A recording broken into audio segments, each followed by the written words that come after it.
Hey y'all. I've been having a lot of requests to do some more videos about kid craziness and carpool shenanigans, and I don't have any of those to share today because my baby daddy's been doing that part of our life since I've been on the JOB kind of heavy lately. I'm in Vegas now. I come every January for my industry trade show. I call it our family reunion, and everything's going really smooth with my travel and so far. And I was just actually telling a coworker, I was like, I'm waiting for the shoe to drop because too much has been going just too smoothly. And today, not only did the shoe drop, the entire closet fell apart and ate me like an avalanche. So, despite a minor kerfluffle, trying to get out the door this morning, in our neighborhood Girl Scout troop comes around selling the cookies. Minor little kerfluffle, okay. We stay on schedule, we get our Samoas, we support our local businesses, move along with our day. Flight's doing great. We get to my connection and my flight's delayed. Okay, no problem. I'm hanging out in the Sky Club. I'm sitting beside Elin. She won't tell me she's Elin, but she's Elin. I'm like, Tiger? Like 6 feet, rectus, Escalade, Tiger. No, I don't know Tiger. She was Elin, okay? But nonetheless, we had a fantastic conversation. Everything went fabulous. Do my flight, land in Vegas, and of course, everyone's ready to get here. Woo, we're in Vegas, everybody. I'm like, yeah, I'm in Vegas, time to go to work. And so the lady beside me has been semi-obnoxious the whole flight, but I'm not going to ding her for that. I mean, she's not sharing the armrest. She was being rude to the flight attendant. I'm not going to ding her for all that. But she's wanting me. I'm on the aisle seat. She's like, all right, I need to get by. I'm sorry. One thing with having 2 kids and 2 dogs and a husband, I've learned very quickly how to manage people and let them know their expectations and taking turns. And without even a hesitation, I turned to her. I was like, you can sit down and wait your turn. I don't know where this came from. And she sits down and waits her turn. I get my little bin that I put in wheels or handles first in the overhead bin. I take it down. I get all set and say, now you may get up and collect your belongings. And I move along. Very civil. We move, sometimes we all need that little minor reminder of how to act in society. Get down to the luggage claim area, and our bags come out side by side. Oh, hi, Craig. You enjoy your trip, right? We go outside to get our taxis. And for those who come to Vegas, the taxi line is 750 people. Everybody and their mama is in a taxi line. Not tonight. It was like the rapture had happened, and Vegas was the first city in the national tour. Not one person was waiting for a cab outside. So she's like, hey, where are you going? I'm like, the Luxor. She's like, oh, me too. Want to share a cab? Yeah, great. So we share a cab. Great. We do our typical thing. We get on our phones. We don't talk to each other. Everything was great. We get to the Luxor in the check-in line. Apparently, everyone who is not in the taxi line is in the check-in line. I'm like, oh, sweet baby Prada, here we go. So I was like, hey, would you mind putting my luggage in line and just moving it along? I'm going to pop in the little 24/7 convenience store and pay $3.4 million for a bottle of water so that I can sustain myself through the line. And she's like, oh, yeah, no problem. I don't mind. It's a long line anyway. Great. Okay, great. So I go into the little convenience store and I buy 33 ounces of water and 25 ounces of wine. I realized the wine would be necessary as I was starting to see the progression of my day after the Girl Scout cookie beginning.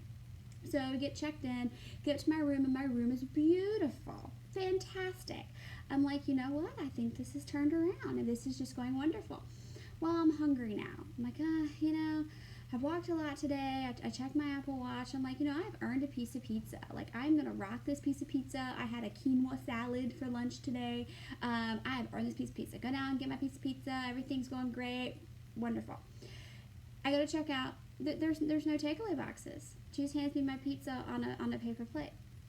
Well, where's the takeaway box? She goes, it's a paper plate. Well, where's the takeaway box? It's a paper plate. We're stuck in this loop for like a Seinfeld episode. She can't understand why I'm confused that the paper plate is not a takeaway item. And she can't understand why I want a box to contain my pepperoni pizza before I walk through Sin City with it. Nonetheless, I was like, I've already tested fate today. Let me just take my it was like walking with a eel on top of a slip and slide.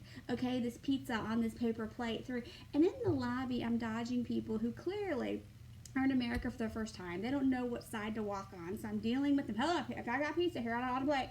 And then there's the people who are already drunk, I'm trying to dodge them. So it was taking life in my own hands. Thank goodness I was wearing flats. If I was wearing heels, I would have lost the pizza.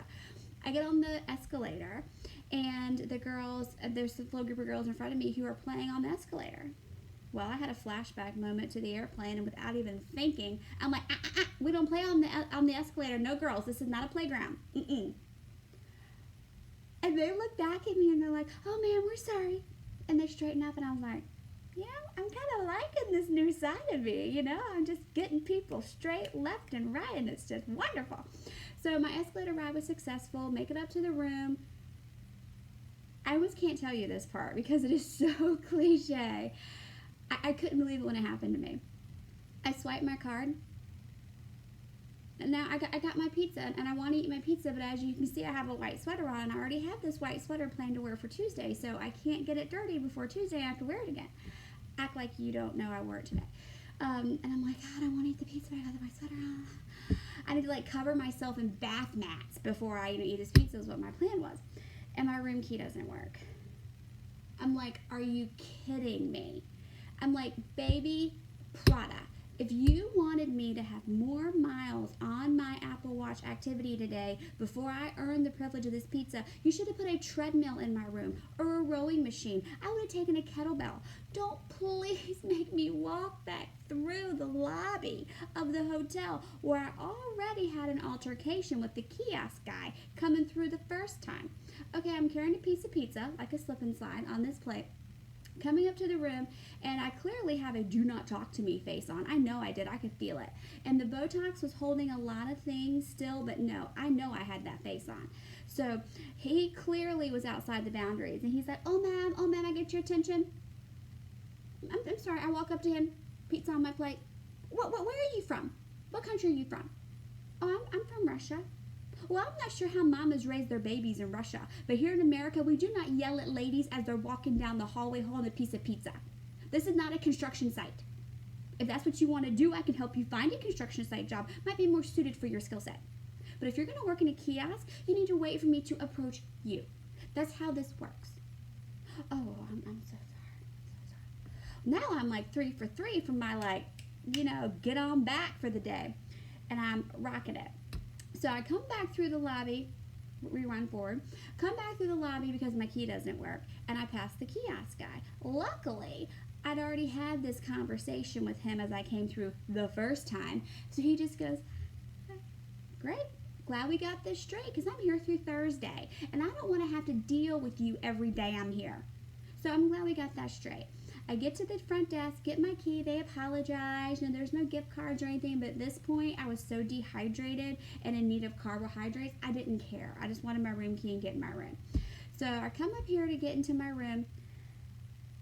I'm in the elevator, and you have to use your key to get the elevator onto your floor. Now I know your question is, how did I get up here the first time? Well, my key worked the first time I came up to put my luggage away. The second time I came up with the pizza on the plate, when I realized at my door that my key didn't work, I serendipitously rode up with someone who was on the same floor, so I didn't have to go through the process of swiping my key and hitting the button. I now learned this. And so there's this older couple who, bless them, their luggage looked like they took their tapestries down from an 1805 house and stapled them into luggage. I mean, sweetest little soul. There was a little floral paisley print. I don't even know if that's possible. Tapestry. It's called a tapestry. So they got their tapestry, and he's like, well, I don't know. I'm hitting the button. I don't know. And she's like, Earl, I want to get in my room. Sister, I feel ya. Okay, if she had to tell someone to sit down on the airplane and wait their turn and she'd had pizza on a plate, I understand. Earl, just hit that button. He's like, I'm hitting it. I mean, the poor guy, I can see him. He's like a candle. He's just melting as it's happening. I said, well, you have to swipe your card and then hit your room number or you're not going to be able to go out. He's like, well, I've been swiping it. Do I got to stick it in? You got a chip on it? No, No, that did not have chip on it. I said, your key may not be working because my key also didn't work, and let's go to the front desk. So we could go back to the front desk. Yes, still got the pizza on the plate because there's no takeaway box. Past the kiosk guy who just nods. I'm like, thank you. I'm bringing civility to Vegas, one step at a time. Get to the front desk, get their card changed, come back to the room, get them in their room, I'm in my room, and everything fabulous.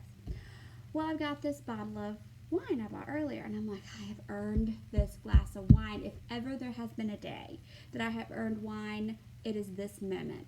Don't fret. Your next worry is, well, Jillian, you don't have a wine opener. Of course I do. But you're on an airplane. How'd you get through? I have 13 wine openers I pack in various compartments on my checked luggage, so this would never be a problem in my life again. Because the last time I paid $8 for a wine opener at a 7-Eleven, I swore in that moment, like Scarlett O'Hara, I would never be without a wine opener again. Nonetheless. So, get it open, I look around the room, and I'm like, you've got to be kidding me. All they have, glass, no plastic. I was totally okay drinking out of a plastic cup. I will lower myself in this instance.